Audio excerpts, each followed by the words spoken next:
Good morning, students. The topic of today is gross anatomy of kidney. In day-to-day life, you must have heard about the kidney failure, dialysis, kidney transplant. All these are related to kidney diseases. So, this topic is very important for you. So, let's come to the topic.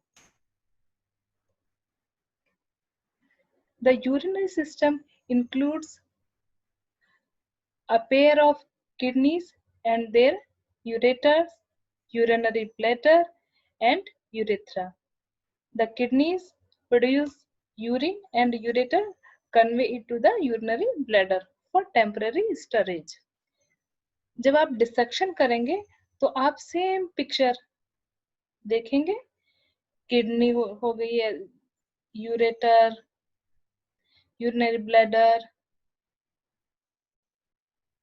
inferior vena cava, aorta, renal vein, renal artery. ये आपको same picture dissection जब करेंगे तो same picture आपको दिखेगी. Okay. Now, what is kidney? The kidneys are a pair of excretory organs situated on the posterior abdominal wall on each side of the vertebral column behind the peritoneum. So, kidneys are retroperitoneal organ. What are the functions of kidney?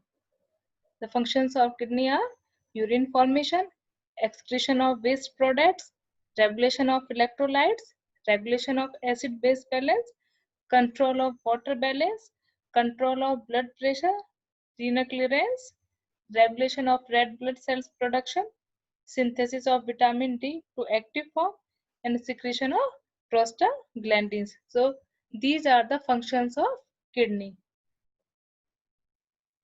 Now come to the location.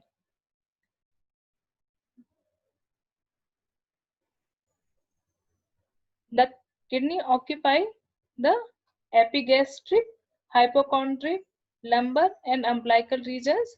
Vertically, they extend from the upper border of 12th thoracic vertebra to the center of third lumbar vertebra. The right kidney is slightly lower than the left kidney.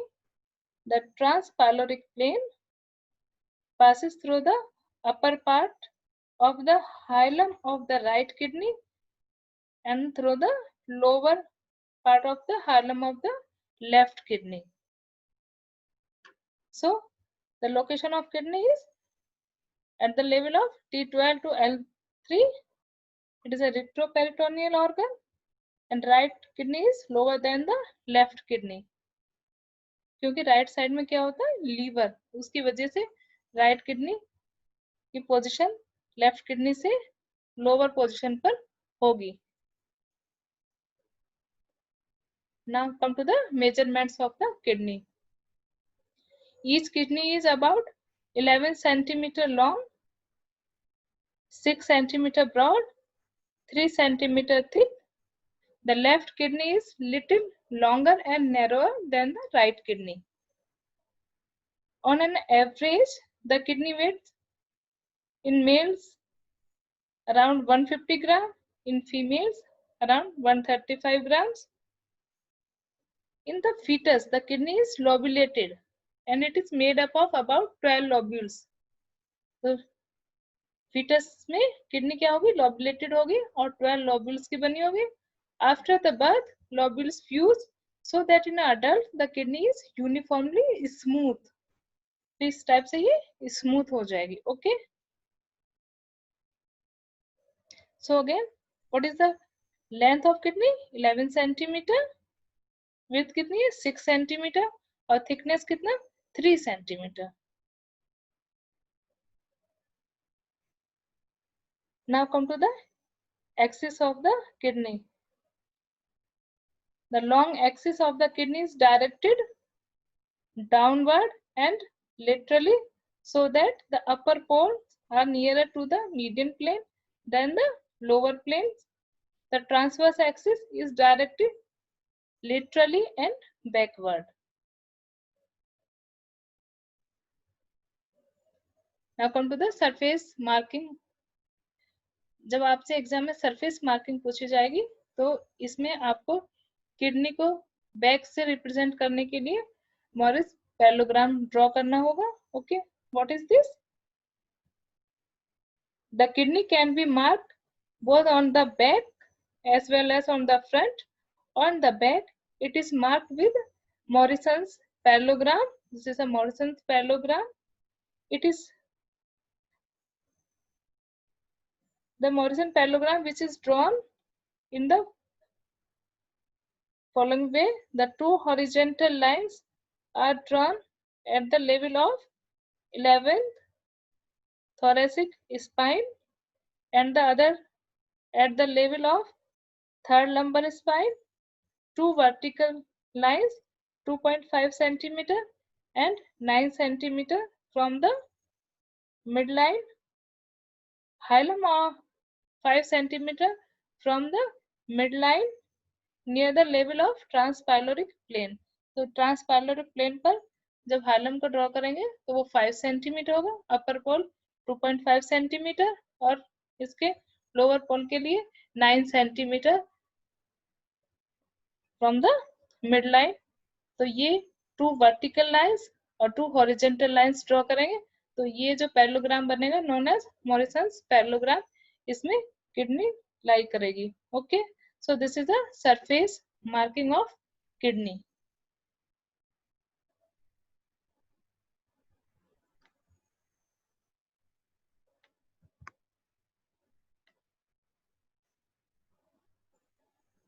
Now come to the coverings of kidney.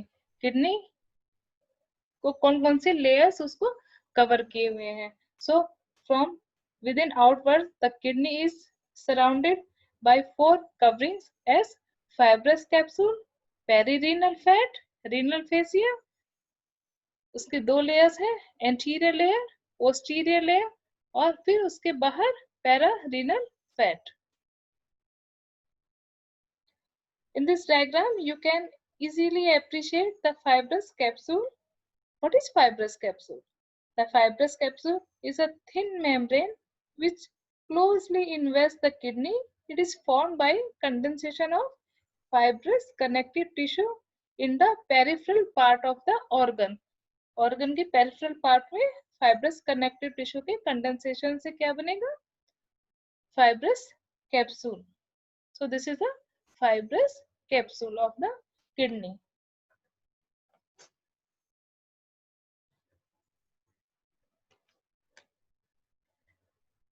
Now you can easily see this is a fibrous capsule, this is a perirenal fat, this is the renal fascia, and outside the renal fascia is a pararenal fat. This is a pararenal fat. So what is perirenal fat? It is a layer of adipose tissue surrounding the fibrous capsule. In chronic diseases, the depletion of the perirenal fat can cause downward displacement of the kidney, which may lead to kinking of ureter. जिसमें ये perirenal fat depletion हो जाएगा इसका, तो उसमें kidney downward उसका displacement हो जाएगा और जिसकी वजह से किंकिंग ऑफ यूरेटर होगा. ये रीनल फेसिया है और इसके बाहर की तरफ ये क्या है? पैरारीनल fat. So this is a pararenal fat. The pararenal fat is a layer of fat lining outside the renal fascia. It fills the paravertebral gutter.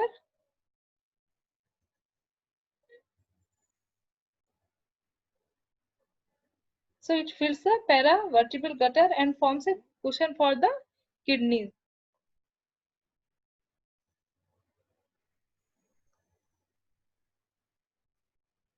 Now come to the renal fascia, also known as false capsule or fascia of Geroda. What is renal fascia? Renal fascia, fibroareolar sheath which surrounds the kidney and perirenal fat. It surrounds the kidney and perirenal fat. So this is the renal fascia. It surrounds the kidney and perirenal fat. This is the fibrous capsule. This is the perirenal fat. This is the renal fascia. This is the pararenal fat. It consists of two layers, anterior layer and posterior layer. Superiorly, the anterior layer first enclose the suprarenal gland in a separate chamber and then fuse with each other and become continuous with the diaphragmatic fascia. Inferiorly, the two layers remain separate and become inferiorly क्या हुआ कि दोनों layer separate होंगे और ureter को enclose करेंगे और laterally the two layers unite firmly and becomes continuous with the fascia of transversalis. जो ट्रांसवर्सैलिस मसल्स के का जो फेसिया होगा इससे इधर आके ये मर्ज कर जाएंगे. So they continue with the fascia of fascia transversalis. तो ये यहाँ पे एंटीरियर लेयर और पोस्टीरियर लेयर लेटरली फ्यूज करके यूनाइट करेंगे किसे फेसिया ट्रांसवर्सैलिस से. Medially the anterior layer passes in front of the kidney and renal vessels. ये किडनी और renal vessels के फ्रंट से क्रॉस करेंगे and then merge with the connective tissue surround the aorta and inferior vena cava. जो inferior vena cava और aorta को जो यहाँ पे ये जो connective tissue उसको जो कवर करेगा उससे जाके ये merge कर जाएंगे और posteriorly passes behind the kidney and attached to fascia covering the quadratus and psoas major. तो यहाँ पे posteriorly ये psoas major और quadratus lumborum का जो fascia होगा वहां पे posteriorly उससे merge कर जाएंगे. Okay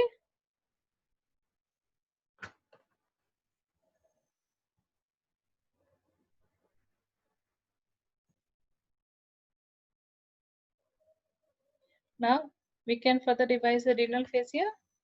So renal fascia is formed by the condensation of extraperitoneal connective tissue around the kidney.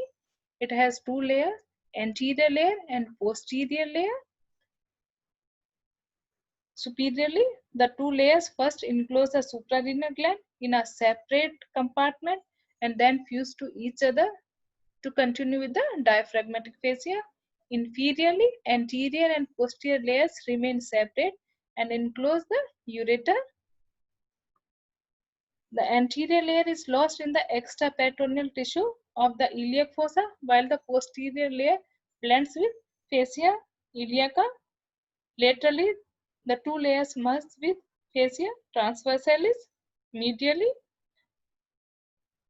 covering IVC and aorta blends with corresponding layers of opposite side. So this is a renal fascia. Now come to the external features of kidney. Each kidney is bean shaped. It has upper and lower poles, medial and lateral borders, anterior and posterior surfaces. The upper pole is broad and is in the close contact with suprarenal glands. The lower pole is pointed.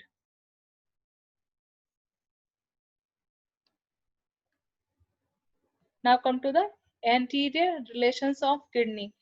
Kidney anteriorly कौन से structure से related है. तो इस diagram को देखिए, ये kidney है, ये किडनी है. तो किडनी के एंटीरियरली आपको क्या दिख रहा है, यहाँ पे ये स्टमक है और उसके पीछे और जाएंगे तो और क्या होगा, ये पेनक्रियाज है और ये स्प्लीन है. तो इसके एंटीरियर रिलेशन में क्या है, स्टमक है, स्प्लीन, पेनक्रियाज, और यहाँ पे ये जेजुनम का पार्ट है। तो ये किडनी के क्या है, एंटीरियर रिलेशन। और इसमें देखेंगे आप यहाँ पे left colic flexor of colon यहाँ पे इससे रिलेटेड है, और राइट किडनी पे ये राइट कॉलिक फ्लेक्सर। तो ये राइट किडनी के अगर रिलेशंस की बात करेंगे तो इस तरह से राइट किडनी पे यहाँ पे लीवर, फिर ड्यूडेनम का पार्ट आएगा, और इधर लेफ्ट किडनी की साइड हम देखेंगे तो स्टमक, स्प्लीन और पेनक्रियाज इसके एंटीरियर रिलेशन बनाएंगे। So what are the anterior relations of the kidney? Right kidney के अपर पार्ट पे क्या है, सुप्रारेनल ग्लैंड का इंप्रेशन है, देन लीवर, मीडियल में यहाँ ड्यूडेनम, यहाँ पे राइट कॉलिक फ्लेक्स है, यहाँ कॉइल्स ऑफ स्मॉल इंटेस्टाइन, और इधर लेफ्ट किडनी में सुप्रारेनल ग्लैंड, फिर spleen, stomach, pancreas, left colic flexor, और ये coils of small intestine.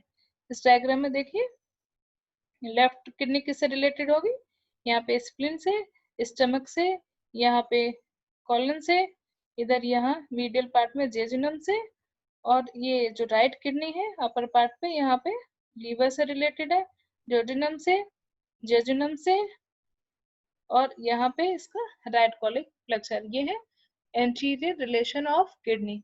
Exam में आपसे ये क्वेश्चन पूछा जाता है, draw a well level diagram of anterior relation of kidney and posterior relation of kidney. So these are the anterior relation of right kidney and left kidney. Now come to the posterior relations of the kidney. तो kidney के posterior relations में क्या structures आएंगे, इसमें यहाँ पे ये 12th rib, और यहाँ से जो नर्व्स निकलेंगी सब कॉस्टल वेसल्स एंड नर्व्स आएंगे, हाइपोगैस्ट्रिक नर्व, इलियोइंग्वाइनल नर्व, और यहाँ पे जो ये मसल्स होंगी तो सर्स मेजर, क्वाड्रेटस लंबोरम, और इसके इधर की साइड में transversus abdominis. So these are the posterior relations of the kidney. आपको एग्जाम में जब पूछा जाएगा कि posterior relations of the kidney, तो आपको ये डायग्राम ड्रॉ करना पड़ेगा। तो इसके पोस्टीरियर रिलेशंस में क्या है, नर्व्स, नर्व कौन कौन सी नर्व्स होंगे, subcostal nerve, iliohypogastric nerve, ilioinguinal nerve, और वेसल्स में कौन सी होंगी, subcostal vessels, fourth lumbar artery on the right side, केवल राइट साइड में fourth lumbar artery right side में होगी। और इसमें मसल्स, मसल्स में कौन कौन से आएंगे, यहाँ पे डायफ्राम, फिर श्वास मेजर, क्वाड्रेटस लंबोरम, यहाँ ट्रांसवर्सस एब्डोमिनस, ये इधर इसमें मसल्स होंगे। और रिब्स में कौन कौन से रिब्स होंगे, जो राइट किडनी है वो रिलेटेड है 12th रिब से, लेकिन जो लेफ्ट किडनी है उसकी पोजीशन थोड़ा अबव है राइट किडनी से, तो यहाँ पे 11th रिब और इसके रिलेशन में आ जाएगी। Okay, so this are the posterior relation of kidney. So again we will revise, diaphragm, 12th rib, subcostal nerve and vessels, ilio hypogastric nerve, ilio inguinal nerve, muscles में psoas major, quadratus lumborum and transverse abdominis are the structures which are related to the posterior surface of kidney.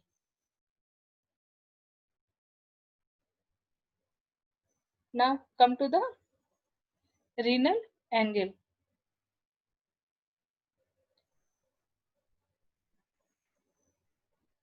Renal angle क्या है? It is an angle between the lower border of 12th rib and lateral border of erector spinae muscle. The angle becomes fully, the angle में क्या होगा, अगर यहाँ पे कोई पेरिनेफ्रिक abscess है तो यहाँ पे ये एंगल की फुलनेस होगी, और renal pain is usually felt in this angle ऐसे डल एक पेन। तो अगर आपसे पूछा जाए what is renal angle, so angle between the lower border of 12th rib and lateral border of erector spinae के बीच में जो एंगल बना वो होगा रीनल एंगल। तो यहाँ पे रीनल एंगल, यहाँ पे किडनी सिचुएटेड है, तो यहाँ पे डल एक पेन होगा अगर इसके पीछे कोई पैथोलॉजी लाई करेगी। और इस डायग्राम में आप देखिए कि अगर हम किडनी को अप्रोच करना चाह रहे हैं कि हम किडनी पे कोई हमें ऑपरेशन करना है तो हम उसे अप्रोच करेंगे, तो किडनी को हम किस तरह से अप्रोच करेंगे? तो सबसे पहले हम किडनी में क्या रिमूव करेंगे? स्किन, फिर सुपरफिशियल फेसिया, फिर उसके बाद क्या करेंगे? Posterior layer of thoraco lumbar fascia. ये देखिए, ये posterior layer of thoraco lumbar fascia है, ये मिडिल लेयर है, ओके, और ये anterior layer. So these are the layers of thoracolumbar fascia. तो इनको हम कट करते हुए आगे जाएंगे और फिर क्वाड्रेटस लंबोरम और anterior layer of thoracolumbar fascia को कट करेंगे तो हम किडनी पर अप्रोच कर जाएंगे। तो यहाँ पे इन सब लेयर्स को कट करते हुए किडनी की अप्रोच करेंगे। तो कोई भी सर्जरी हम करेंगे प्लान, तो इस तरह से हम किडनी को अप्रोच करेंगे।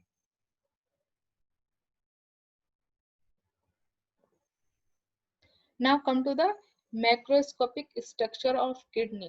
कि किडनी को हमने नेकेड आइज से उसका हमने सेक्शन लिया और हम उसमें देखते हैं कि उसमें क्या दिखता है, तो उसको कहेंगे macroscopic structure of the kidney. So when the kidney is split, it presents the kidney proper, kidney proper and renal sinus.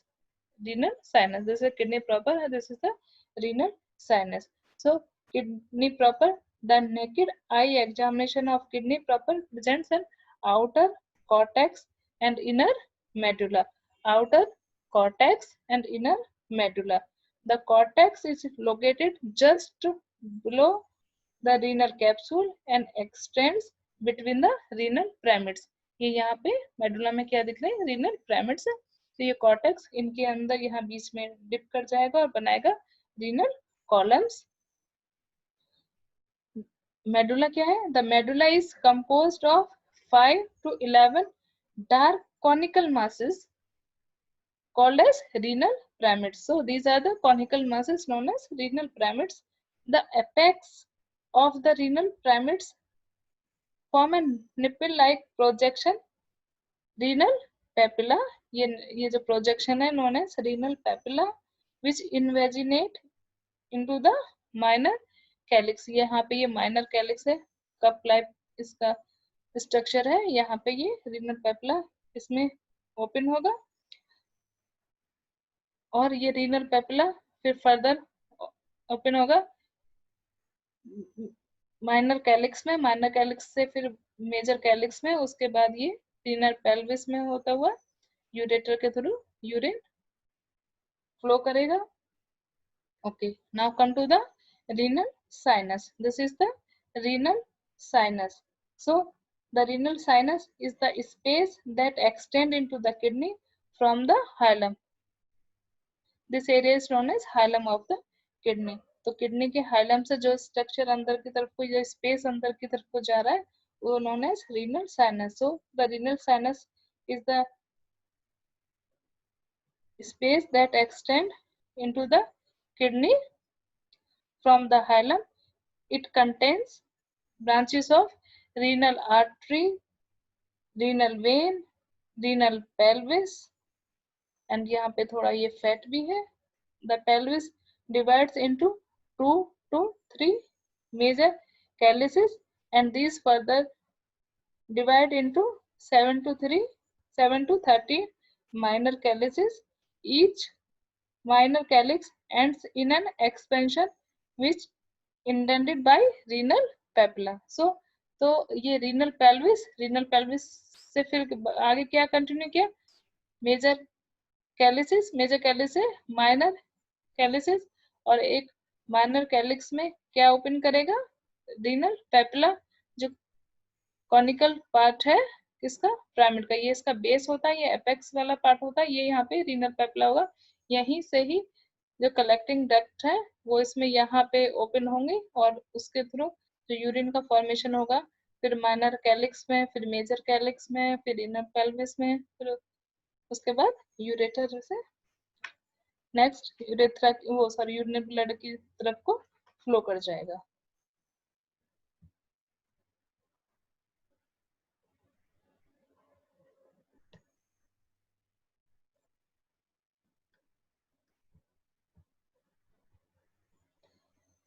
जब हम किडनी का फ्रंटल सेक्शन देखेंगे आपको, तो फिर इस तरह से हमें किडनी दिखेगी। तो इसमें सबसे बाहर की तरफ ये क्या हो गया, ये फाइब्रस कैप्सूल है, यहाँ पे ये कॉर्टेक्स है, कॉर्टेक्स के अंदर यहाँ पे ये मेडुला है, यहाँ आपको ये पिरामिड दिख रहे हैं, और फिर यहाँ पे माइनर कैलिक्स, फिर मेजर कैलिक्स, और फिर यहाँ पे ये रीनल पेल्विस, और फिर ये आगे यूरेटर में कंटिन्यू किया।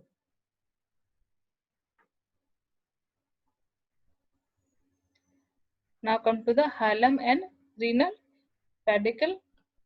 ये जो मीडियल बॉर्डर है किडनी का, वहां पर एक इंडेंटेशन है मीडियल बॉर्डर पे, जिसको हम कहते हैं हाइलम ऑफ द किडनी। यहाँ से ureter, renal vessels and nerve enter करेंगे या कुछ स्ट्रक्चर से बाहर निकलेंगे। तो ये वाला जो पॉइंट है ये known as hilum of the kidney. और रीनल पेडिकल क्या होगा, the ureter and renal vessels near the hilus form the pedicle. तो जहां से स्ट्रक्चर्स अंदर करेंगे वो हाइलम कहलाएगा, और जो ये स्ट्रक्चर्स हैं ये सब मिलकर एक रीनल पेडिकल बनाएंगे। और जब आपसे एग्जाम में ये पूछा जाएगा this is a right kidney और लेफ्ट किडनी, तो आप इसको आइडेंटिफिकेशन में ये आप हाइलम से जो स्ट्रक्चर्स पास हो रहे हैं उनको देखेंगे। एक तो ये कि इसका जो अपर पोल है वो ब्रॉड है, लोअर पोल इसका पॉइंटेड है, और इसमें सबसे एंटीरियरली वेन होती है, फिर आर्टरी और यूरेटर सबसे पोस्टीरियरली होता है। तो जिससे कि हम किडनी की राइट साइड की किडनी और लेफ्ट साइड की किडनी है, ये हाइलम में जो स्ट्रक्चर्स पास करते हैं उनकी पोजीशन को देख के बताते हैं। तो एंटीरियरली क्या होगा, वेन, देन आर्टरी और then ureter.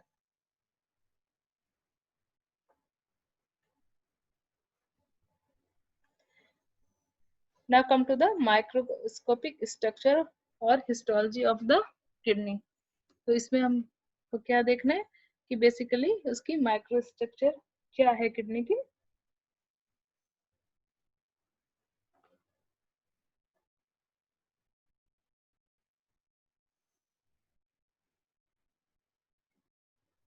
So the kidney may be regarded as a collection of millions of uriniferous tubules. Each uriniferous tubule consists of an excretory part called nephron and or of a collecting tubule. Each kidney contains over 1 to millions nephron and thousands of collecting ducts. तो basically जब हम kidney की microscopic structure देखते हैं तो basically kidney किससे बनी हुई है, यूरिनिफेरस ट्यूब्यूल्स की। तो ये क्या है, यूरिनिफेरस ट्यूब्यूल्स। इसमें एक इसका एक्सक्रीटरी पार्ट होता है, कलेक्टिंग पार्ट होता है, जो डेवलपमेंटली ही दोनों का डिफरेंस होता है, एक ही स्ट्रक्चर से नहीं बनते। इन दोनों में डिफरेंस है कि इसका जो एक्सक्रीटरी पार्ट है और जो इसका कलेक्टिंग पार्ट है एम्ब्रियोलॉजिकली दोनों डिफर करते हैं। तो this is the now come to the nephron. What is nephron? Nephron is a functional unit of kidney, form the most abundant tissue of the renal parenchyma। एक किडनी के अंदर एक stroma होगा जिसमें कनेक्टिव टिश्यू का capsule आता है, फिर उसका पेरेनकाइमा होगा, फिर उसमें कलेक्टिंग पार्ट होगा जिसमें जो हमारे कलेक्टिंग डक्ट्स हैं वो सप्लाई करेंगे। तो अगर हम पूछें कि इसके जो पेरेनकाइमा है उसका सबसे अबंडेंट टिश्यू कौन सा होगा, नेफ्रॉन। नेफ्रॉन क्या है, functional unit of the kidney. यहाँ पे ये वाला पार्ट कहलाता है नेफ्रॉन। तो नेफ्रॉन किस किस से बना है, रीनल कार्पसल से, proximal convolutive tubules, medullary loop and distal convolutive tubule. तो ये जो ब्लू कलर से दिखाया है ये नेफ्रॉन है। तो नेफ्रॉन में सबसे पहले क्या आएगा, रीनल कार्पसल, फिर proximal convolutive tubule, then loop of Henle और देन डिस्टल कॉन्वोल्यूटिव ट्यूब्यूल। यहाँ तक का पार्ट हम क्या कहते हैं, nephron. Nephron which is a functional unit of the kidney. So this is the nephron. इसके बाद ये वाला कलेक्टिंग पार्ट शुरू हो जाएगा। Okay, now come to the renal corpuscle. What is this? It's a spherical structure comprising of clusters of blood vessels known as glomerulus and double-walled envelope known as glomerular or Bowman capsule। तो यहाँ पे इसको देखिए कि एक renal corpuscle क्या है, ये स्फेरिकल स्ट्रक्चर है। इसके अंदर क्या है, यहाँ पे ये क्लस्टर ऑफ ब्लड वेसल्स हैं जिसको क्या कहते हैं, ग्लोमेरुलस। और ये किस में लाई कर रहा है, एक डबल वॉल्ड एनवेलप है नोन एज ग्लोमेरुलर कैप्सूल, ये वाला। इसकी भी 2 लेयर्स होती हैं, बाहर वाली लेयर पैराइटल लेयर और अंदर वाली लेयर विसरल लेयर, जिसमें यहाँ पे पोडोसाइट्स आपको नजर आ रहे हैं। तो और इस दोनों ये जो कप से जो स्पेस यहाँ पे है, जो उसमें बाहर की तरफ क्या है, पैराइटल लेयर, और अंदर की साइड विसरल लेयर से एक एनवेलप बनाया, जिसके अंदर यहाँ पे ग्लोमेरुलस है, जो किससे बना है, यहाँ पे जो एफरेंट आर्टीरियल और एफरेंट आर्टीरियल से यहाँ पे जो कैपिलरीज का जो टफ्ट होगा वो ग्लोमेरुलस बनाएगा। और यहाँ पे जो स्पेस है नोन एज वन स्पेस, यहाँ से जो फिल्ट्रेट आएंगे यहाँ पे डिपॉजिट होंगे, और यहाँ से फिर वो प्रॉक्सिमल कन्वोल्यूटिव से आगे की तरफ को रन करेंगे। So this is the renal corpuscle. और अगर हम हिस्टोलॉजी की स्लाइड देखेंगे तो हिस्टोलॉजी की स्लाइड में इस तरह जो पिक्चर आएगी वो किसकी होगी, रीनल कार्पसेल्स की। यहाँ पे ये डक्ट सिस्टम होगा और यहाँ पे ये रीनल कार्पसेल होगा, जिससे हम आइडेंटिफाई करेंगे this is the slide of kidney. So now come to the proximal convolutive tubule. अभी हमने क्या डिस्कस किया था, रीनल कार्पसेल को। उसके बाद हम किस पे आए, proximal convoluted tubules, the convoluted portion of the nephron that lies between the Bowen's capsule and the loop of the Henle and functions especially in the reabsorption of sugar, sodium and chloride ions and water from the glomerular filtrate। तो इसके बाद जो ये वाला part आता है known as proximal convoluted tubule, okay, जो किसमें स्पेशली एब्जॉर्प्शन शुगर का, sodium chloride ions and water का करता है फ्रॉम द ग्लोमेरुलर फिल्ट्रेट, जो वहां पे जो टफ्ट ऑफ कैपिलरीज है वहां से जो फिल्ट्रेट होके जो हमने देखा कि जो रीनल स्पेस था उसमें आके वो कलेक्ट हुआ और वो glomerular filtrate proximal convoluted tubules की साइड में जाएगा, वहां पे ये इन सारे शुगर सोडियम क्लोराइड इनका एब्जॉर्प्शन होगा।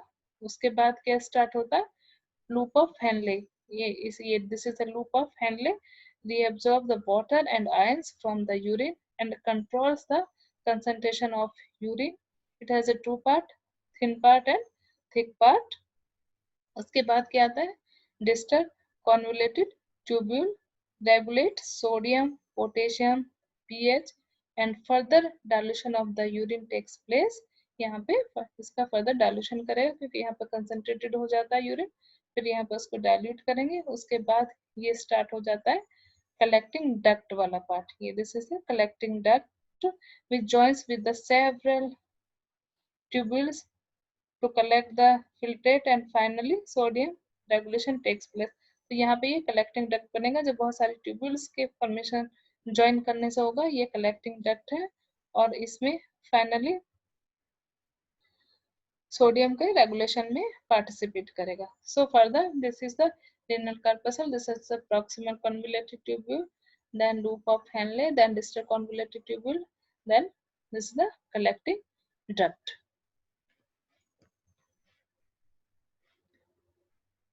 Now come to the juxtaglomerular apparatus। This is the juxtaglomerular apparatus। इसको समझिए आप, the juxtaglomerular apparatus। तो इस पिक्चर में देखो, यहाँ पर ये distal convoluted tubule efferent arterioles के कांटेक्ट में आएगी और कांटेक्ट के एरिया में ट्यूबुलर एपिथेलियम के न्यूक्लियाई एग्रीगेट होकर मैकुला डेंसा बनाते हैं। यहाँ पे ये मैकुला डेंसा का फॉर्मेशन हुआ और एफरेंट आर्टीरियोल की जो ट्यूनिका मीडिया की एपिथेलॉइड सेल्स हैं वो जक्स्टाग्लोमेरुलर सेल्स बनाएंगी। तो यहाँ पे जक्स्टाग्लोमेरुलर सेल्स का फॉर्मेशन होगा और यहाँ पर ये मैकुला डेंसा का, तो macula densa distal convoluted tubules से बने और जक्स्टाग्लोमेरुलर सेल्स यहाँ पे एफरेंट आर्टीरियोल से बनते हैं। फिर डिस्टल कॉन्वोल्यूटेड ट्यूब्यूल्स और वस्कुलर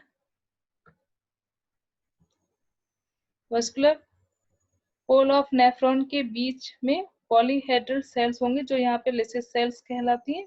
अब ये तीनों structure juxtaglomerular cells, macula densa और लिसिड सेल्स मिलकर जक्स्टा ग्लैमुलर एपरेटस बनाते हैं। Okay, so this is the juxta glomerular apparatus. अब इस एपरेटस का फंक्शन क्या है? इसके जो जक्स्टा ग्लैमुलर सेल्स है वहां से रेनिन का सिक्रीशन होगा जो ब्लड प्रेशर को कंट्रोल करेंगे, और some cells of juxta glomerular cells liberates renal erythropoietic factor which helps maturation of erythrocytes। तो यहाँ से ये इरेथ्रोपोइटिक फैक्टर रिलीज करेंगे जो इरेथ्रोसाइट के मैचुरेशन में हेल्प करेगा। So this is the juxta glomerular apparatus।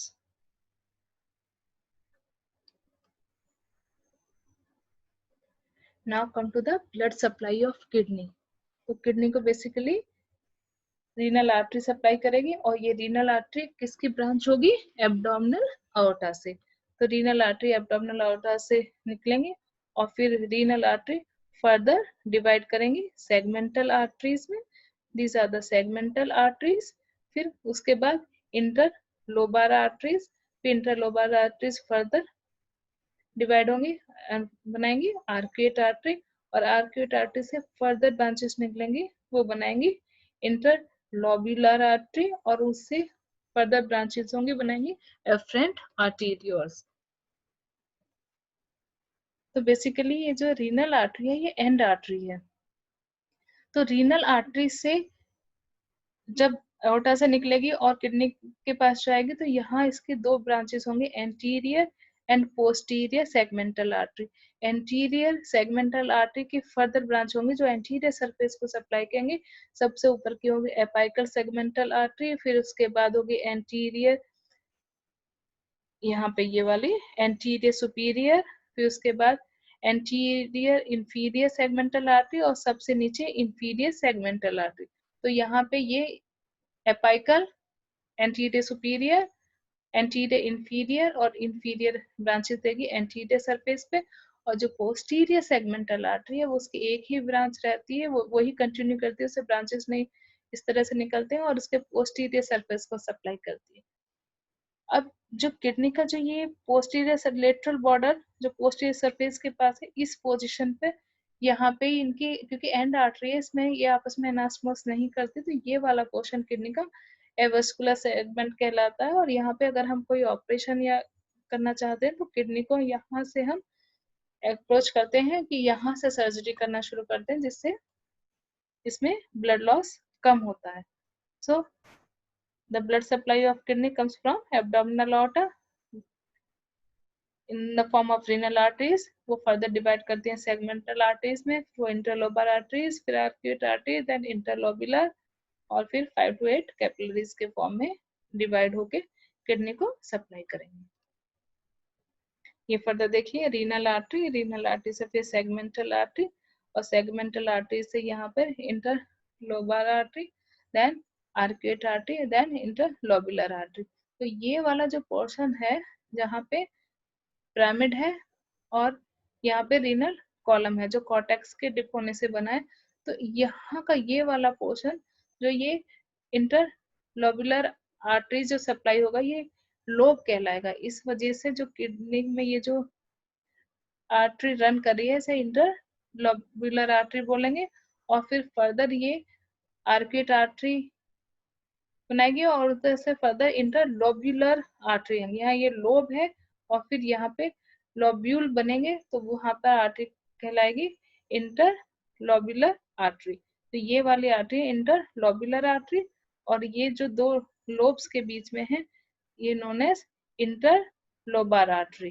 तो यहाँ पे ये इंटरलोबार आर्टरी और यहाँ पे ये इंटरलोब्यूलर आर्टरीज।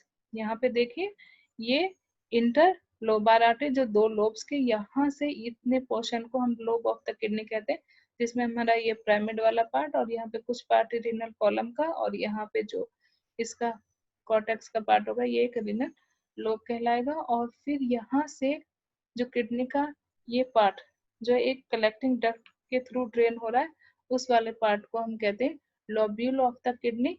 तो इसके दोनों साइड में क्या होगी? Interlobular artery. तो यहाँ पे इंटरलोबार आर्टरी है और यहाँ पे ये इंटरलोब्यूलर आर्टरी। फिर इन आर्टरी से फर्दर ये एफरेंट आर्टीरियोल्स होंगे जो कि रीनल कार्पसल्स में जाके टफ्ट ऑफ कैपिलरीज बनाएंगे. Okay, so this is the arterial supply of the kidney. Now come to the venous drainage. venous drainage भी सेम उसी तरह से होगा कि यहाँ से इंटरलोबुलर वेन होंगी, फिर वो आर्क्यूट वेन बनाएंगे, फिर इंटरलोबार वेन होंगी, फिर यहाँ से होते हुए सेगमेंटल वेन, सेगमेंटल वेन से रीनल वेन, और रीनल वेन जाकर ओपन करेगी इंफीरियर वेना कावा में. सो इंटरलोबुलर वेन ड्रेन करेंगे आर्क्यूट वेन में, फिर interlobar vein, then segmental veins, then renal veins, और फिर करेंगे ड्रेन इंफीरियर वेना कावा में. So this is the venous drainage of the kidney. Now come to the lobes and lobules. अभी हमने discuss किया था कि एक यहाँ पे ये लोब है और ये वाला पार्ट ये lobules कहलाएगा. So what is lobes? Lobes are located between adjacent renal columns with the peripheral limits within medulla being the interlobar arteries. तो यहाँ पे ये इंटरलोबार आर्टरी के बीच का जो ये स्पेस है उसको हम बोलेंगे लोब्स. और फिर लोब्यूल क्या है? A renal lobule is defined as a portion of the kidney containing those nephrons that are drained by common collecting duct. यहाँ पे जो common collecting duct है उससे जितना यहाँ का नेफ्रॉन ड्रेन होगा उस वाले पार्ट को हम बोलेंगे लॉब्यूल. तो अगर हम यहाँ कहें कि ये वाला पार्ट इस कलेक्टिंग डक्ट के थ्रू ड्रेन हो रहा है तो ये वाला पार्ट जो है किडनी का वो बनाता है लॉब्यूल. और इसके दोनों साइड यहाँ पे ये कौन सी आर्टरी होंगी जो इसके पेरिफेरल पार्ट पे होंगी? Interlobular artery. और इसी तरह लोब के जो पेरिफेरल पर आर्टरीज होंगी वो कौन से होंगे?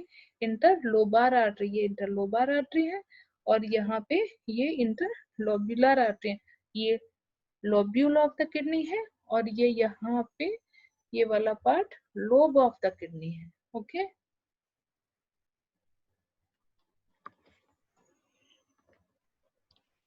Now come to the nerve supply of the kidney. तो किडनी को जो नर्व सप्लाई आएगी वो रीनल प्लेक्सिस से आएगी. Okay, the renal plexus is located around the renal artery and contains post ganglionic fibres from the sympathetic nervous system means T10 to L2 से. तो ये रीनल प्लेक्सिस है जो रीनल आर्टरी के अराउंड होगा और उसमें क्या होगा? पोस्ट गैंग्लियोनिक फाइबर्स होंगे from the sympathetic nervous system T10 to L2 के. Okay, the nerve fibres from the plexus enters the kidney with branches of renal artery and regulate the vascular tone and secretions of the renin. तो जहाँ ये kidney के अंदर जो renal artery के साथ ये रन करेंगे, so the nerve fibres from the plexus enter kidney with the branches of renal artery और फिर वहां पे जाकर रेगुलेट करेंगे वस्कुलर टोन को और सिक्रेशन रेनिन का सिक्रेशन को कंट्रोल करेंगे. So this is the nerve supply of kidney comes from the renal plexus. Now lymphatic drainage of kidney. The kidney drain into the para-aortic lymph nodes at the level of origin of renal arteries. यहाँ पे ये para-aortic group of lymph node है जो renal artery के origin के पास है, वहां पर ये किडनी का lymphatic drainage होगा. Now come to the applied anatomy of kidney. तो जब आपने डेवलपमेंट किडनी का पढ़ा होगा तो उसमें बहुत सारी कंजेनिटल एनोमलीज होती हैं. वो अगर किडनी के नॉर्मल डेवलपमेंट में कहीं भी एक ब्रेक होगा, एक प्रॉपर कंटिन्यूएशन में नहीं होगा, तो वहां से जो एनोमलीज डेवलप होंगी नॉन एज कंजेनिटल एनोमलीज. उसमें क्या होंगी? यूनिलेटरल और bilateral agenesis, horseshoe shaped kidney. This is a horseshoe shaped kidney जिसमें ये दोनों किडनी फ्यूज कर जाते हैं. कंजेनिटल पॉलीसिस्टिक किडनी, इसमें किडनी में बहुत सारे सिस्ट का फॉर्मेशन होगा. एक्टोपिक किडनी जो अपनी नॉर्मल पोजीशन पे नहीं होगी. और एबनॉर्मल रीनल आर्टरीज, इसमें एक नॉर्मल रीनल आर्टरी के साथ साथ अदर रीनल आर्टरीज भी बन जाते हैं, एसेसरी रीनल आर्टरीज भी बन जाते हैं. तो these are the congenital anomalies of the kidney. Kidney की वो इन्फेक्शंस है जब pyelonephritis is the inflammation of the kidney और किडनी का फेलियर, रीनल फेलियर, वो एक्यूट भी हो सकता है, क्रॉनिक रीनल फेलियर भी हो सकता है, बहुत कॉमन है आजकल। किडनी के स्टोन्स बहुत पेनफुल होते हैं। तो kidney stones are hard deposits made of a minerals and salt that form inside your kidneys. ये यहाँ पे देख रहे हैं आप, ये रीनल स्टोन है। Okay, these are the renal stones. So this is the applied anatomy of kidney. ये सारी प्रॉब्लम्स हैं जो किडनी की होंगी। Okay, now come to the kidney transplant. जब किडनी का फेलियर हो जाता है तब उसको क्या किया जाता है, किडनी का ट्रांसप्लांट किया जाता है। So what is kidney transplant? A kidney transplant is a surgical procedure to place a healthy kidney from a living donor into a person whose kidney is no longer. So यहाँ पे देखिए, ये donor की kidney है जो iliac fossa में हम इसको इम्प्लांट करते हैं, और यहाँ पे हम लेफ्ट किडनी को प्रेफर करते हैं क्योंकि लेफ्ट रीनल वेन की लेंथ ज्यादा होती है, जिससे कि वो इजी होती है ट्रांसप्लांट के लिए। इसलिए हम लेफ्ट किडनी को प्रेफर करते हैं क्योंकि इसका लाइगेशन और वो सब इजी होगा। ओके, और यहाँ पे इस चीज का ध्यान रखा जाता है कि जो किडनी की डोनर किडनी की जो वेन्स हैं उसको हम एक्सटर्नल इलियक वेन से लाइगेट करेंगे, और उसकी आर्टरी को इंटरनल इलियक आर्टरी से लाइगेट करते हैं। तो इस तरह से यहाँ पे ये किडनी ट्रांसप्लांट होगा। ओके, जब किडनी का नॉर्मल फंक्शन नहीं होता, उसमें मिनरल्स इन सब का बैलेंस नहीं होगा, तो क्या करना पड़ता है? डायलिसिस करनी पड़ती है। और डायलिसिस कितने टाइप की होती है? 2 टाइप्स, हीमोडायलिसिस और पेरिटोनियल डायलिसिस। ये हीमोडायलिसिस है, this is the peritoneal dialysis. So what is hemodialysis? Is the most common type of dialysis. This process uses an artificial kidney. Hemodialyzer, ये यहाँ पे ये क्या है? Hemodialyzer है to remove the waste and extra fluid from the blood. यहाँ से blood इसके अंदर जाएगा, उसमें से extra fluid को remove करेगा। Then blood is removed from the body and filtered through the artificial kidney hemodialyzer. The filtered blood is then returned to the body with the help of dialysis machine. तो ये है hemodialysis। और peritoneal dialysis क्या है? इसे cleansing fluid होगा, डायसिलेट कहलाएगा, is circulated through a tube into the peritoneal cavity. The distillate absorb waste product from blood vessels in the peritoneum and then is drawn back out of your body and discarded. तो यहाँ पे ये डायसिलेट हम peritoneal cavity के अंदर डालते हैं, जिससे वो वेस्ट प्रोडक्ट को एब्जॉर्ब कर लेगा, फिर वहां से उसे डिस्कार्ड कर दिया जाता है। So this is the peritoneal dialysis और this is the haemodialysis. Okay, now the topic is over. So take care of your kidneys by adapting healthy lifestyle. Thank you.